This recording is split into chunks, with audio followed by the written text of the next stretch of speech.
Kami di sini visinya itu menciptakan perhiasan berkualitas kebanggaan Indonesia. Saya sering ikut expo di Hong Kong. Mereka selalu bilang orang Indonesia itu nggak bisa membuat barang yang seperti kayak di Hong Kong.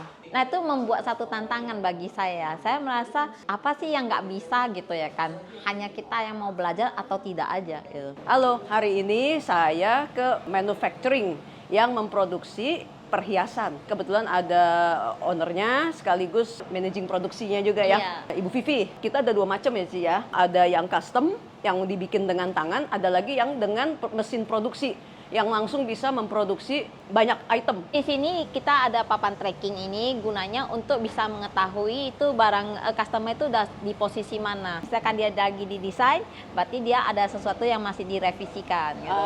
Oke. Kalau orang mau bikin custom, misalkan mau bikin sesuatu yang lain daripada yang lain, bisa juga dong di sini ya? Bisa. Ini kita di ruangan produksi. Pertama-tama kita kalau udah masuk pekerjaan itu langsung saya serahkan dulu itu barangnya itu ke PPIC saya. Saya jelaskan dulu ke PPIC saya sampai di PPIC saya itu mengerti apa yang dimaksud customer kemauannya. Sehingga PPIC bisa mendapat ekspektasi kemauan customer. Nah, kalau PPIC udah mengerti, maka dia akan menyalurkan pekerjaannya itu ke anak desain. Desain ini nanti didesainkan, dicustomkan yang sesuai dengan permintaan customernya. Seperti contoh, ini kan dia mau 3 bahan. Nah, ini kan mempunyai api ya, ada apinya itu yaitu dia gelombang laut ya. Dan ini kan 3 warna dan dia bisa main seperti puzzle. Jadi kalau dia mau 2 aja, mau pakai kuning sama putih aja bisa nggak? Bisa dong, kita udah bisa kasih tahu ke customernya itu sesuai dengan estimasi harga berat lebih kurangnya. Nanti dari desain, masukkan ke print dulu. Di print nanti hasil keluarnya itu seperti kalau misalkan cetakannya ini ya kan, ada yang dibagi jadi beberapa bagian seperti puzzle. Kenapa harus dipajalkan? Karena supaya bisa mendapatkan kedetilannya. Jadi ada yang harus dipisah supaya waktu pas digosok, dikikir itu dia dapat kedetilannya. Ini karena cincin ya. Ini kan yang udah jadi. Biasanya saya pisah. Kenapa? Nanti ini kepalanya saya pisahkan. Nanti saya supaya dapat kikirnya. Dapat detailnya ya. Kalau nggak dapat gosok di bagian sini. Nah, nanti dari sini udah di print, nanti itu dicor. Jadi ini hasil cornya di sini. Jadi saya memakai sistem induntem. Ini saya memakai ini kenapa? Hasil jatuhnya itu lebih bagus.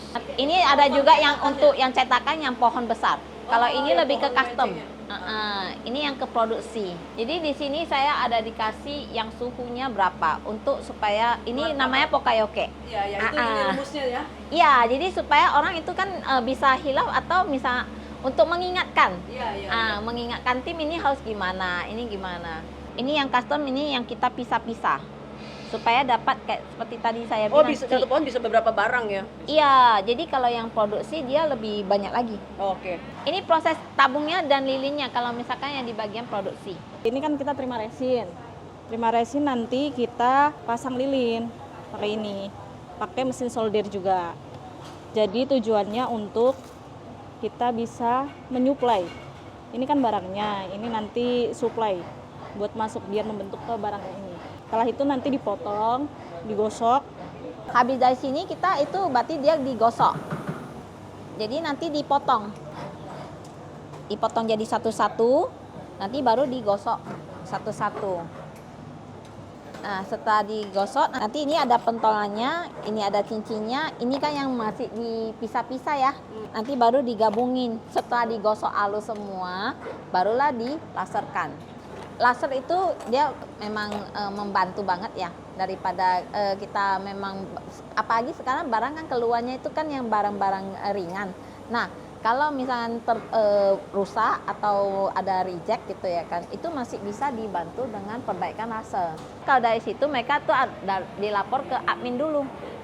Itu nanti ada tektok-tektok beberapa gram gitu ya. Ini bagian micro setting. Micro setting belian. Yes. Jadi udah pemasangan beliannya. Kita di sini memang masih natural, itu memakai belian natural. Kami berani jaminkan. Karena kita ada juga mengecek. Jadi kami kalau udah siap gosok, kan ini udah jadi cincin nih. Kita selalu mengecek God analyzer. Analyzer ini. supaya kita menjamin kualitasnya. Memang ada 18K dan 17K sesuai dengan permintaan customer. XRF ya? Iya, jadi kita selalu menjaminkan menjaga kualitas. Masih gosok atau gimana, mereka selalu ada dibalikin di sini, kita ada untuk ditimbang dan kita mengecek, nanti admin nanti serahkan lagi. Oke. Setelah udah jadi cincinnya itu di finishing. Nah ini kan belum dipolis ya. Kedetilannya ini yang dikopongkan. Ini adalah pin. Oh, oke. Ini pin jas untuk mengkilatkan, dikilatkan dari dalamnya sampai detil-detilnya. Sudah dikilatkan, baru diproses ke micro setting, baru balik lagi ke sini, nanti dicuci. Nanti kita ada memakai mesin ultrapolis ini dari Jerman. Nanti ada juga memakai steam laser ini untuk membersihkan supaya dia jadi tampak lebih bersih.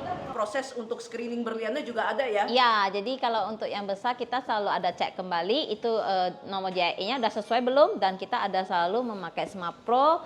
Dari produksi yang dari awal sampai terakhir, nah ini tahap akhirnya.